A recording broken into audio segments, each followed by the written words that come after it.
बिसईपुर नामक एक गांव था जहां पर गीता अम्मा अपनी एक छोटी सी झोपड़ी में रहती थी।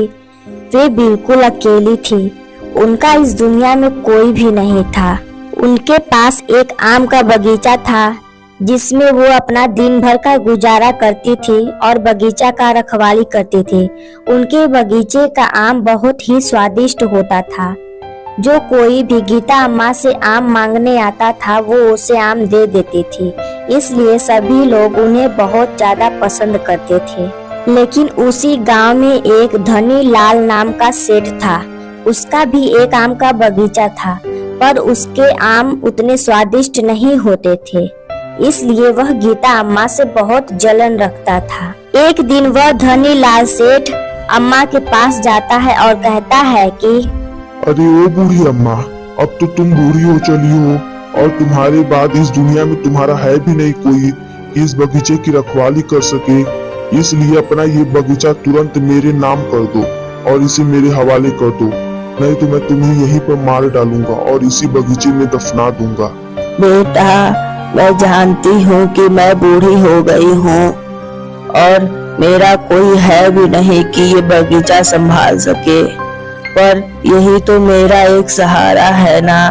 अगर मैंने ये तुम्हें दे दिया तो मैं कैसे जीऊंगी और क्या खाऊंगी, तुम ही बताओ बेटा। देख बूढ़ी अम्मा, मुझे नहीं पता कि तू कैसे जिएगी और क्या खाएगी, बस तू तुरंत ये बगीचा मेरे हवाले कर दे। नहीं, ये मेरा बगीचा है, मैं ये तुम्हें नहीं दूंगी। तुम्हें ही क्या, किसी को भी नहीं दूंगी। जाओ यहाँ से, मेरे बगीचे से निकल जाओ। अच्छा, इस उम्र में तुझमें इतना अकड़ है, लगता है तुझे सबक सिखाना ही होगा। तू रुक यहीं पर। बूढ़ी अम्मा से इतना कहने पर वह सेठ गुस्से में आकर अपने एक आदमी से उस बूढ़ी अम्मा को मरवा देता है और गीता अम्मा की लाश को उसी बगीचे के एक कोने में दफना देता है। गीता अम्मा के मर जाने के बाद वह सेठ उस बगीचे का मालिक बन जाता है। जब कोई गांव वाला आम मांगने आता है तो वह सेठ उनसे कहता है कि यहाँ पर क्यों आया है? ये मेरा बगीचा है। वह बूढ़ी अम्मा यह बगीचा मेरे नाम करके यहाँ से चली गई है। अब यह मेरा बगीचा है, इसलिए अब यहाँ से आम लेने कभी मत आना। चल जा यहाँ से, भाग जा जल्दी। वह सेठ लोगों से इतना कहकर फिर उन्हें बगीचे से भगा देता है।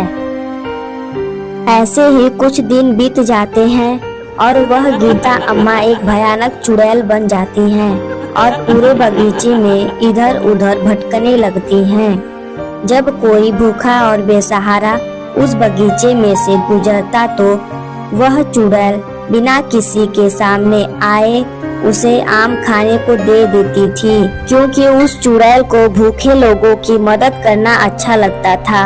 एक दिन उस धनी लाल सेठ को आम बेचने का ऑर्डर मिलता है और वह अपने एक आदमी श्यामू को आम तोड़ने के लिए बगीचे में भेजता है।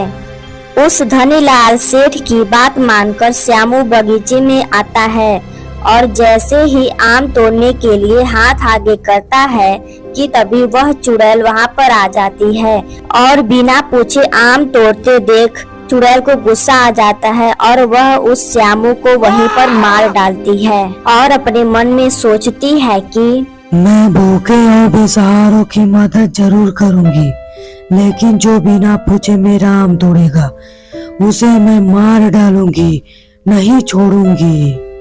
और इधर धनीलाल सेठ श्यामू का इंतजार करते करते थक जाता है तो कहता है कि अरे ये कमबख्त श्यामू भी ना पता नहीं कितना देर लगा रहा है आम लाने में। कहीं ऐसा ना हो कि ये ऑर्डर ही कैंसिल हो जाए। अरे बोला, एक काम कर, तू जा देख आखिर वो कमबख्त श्यामू कर क्या रहा है, और ना मिले तो तू ही आम तोड़ कर ला। अगर ये ऑर्डर कैंसिल हो गया तो मैं तुम दोनों को नहीं छोड़ूंगा।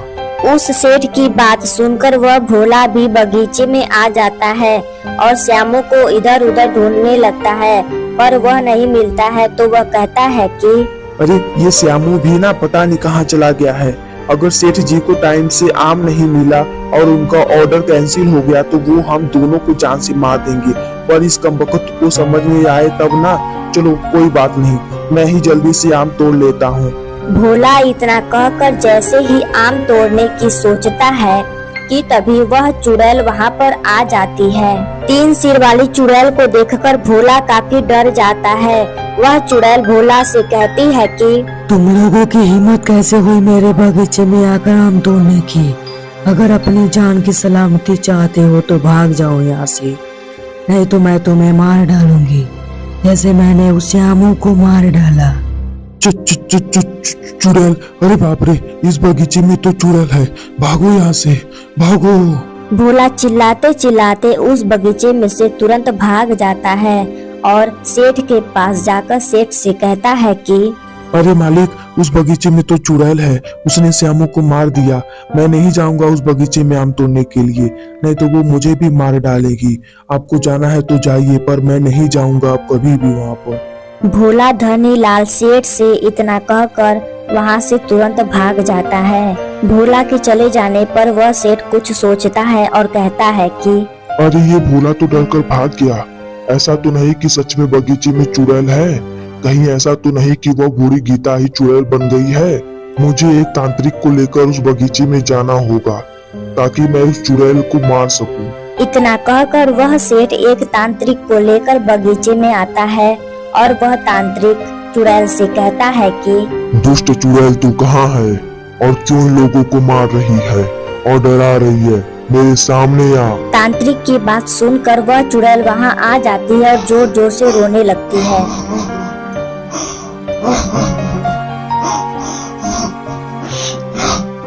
ये मेरा बगीचा है, मैं इस बगीचे की मालकिन गीता अम्मा हूँ। इस सेठ ने मुझसे ये मेरा बगीचा छीन लिया और मुझे मरवा कर इसी बगीचे में दफना दिया। इसी वजह से मैं इधर उधर भटकती हूँ और अपने आम की रखवाली करती हूँ। जो कोई बिना पूछे मेरा आम तोड़ता है मैं उसे मार डालती हूँ। चुड़ैल की यह बात सुनकर गांव वालों को उस सेठ पर बहुत गुस्सा आता है। वे उसे मार मार कर गांव से हमेशा के लिए भगा देते हैं। वह चुड़ैल अपने आम के बगीचे को गांव वालों को सौंप देती है और फिर हमेशा हमेशा के लिए उस बगीचे को छोड़कर वहां से चली जाती है और फिर सभी लोग खुशी खुशी रहने लगते हैं।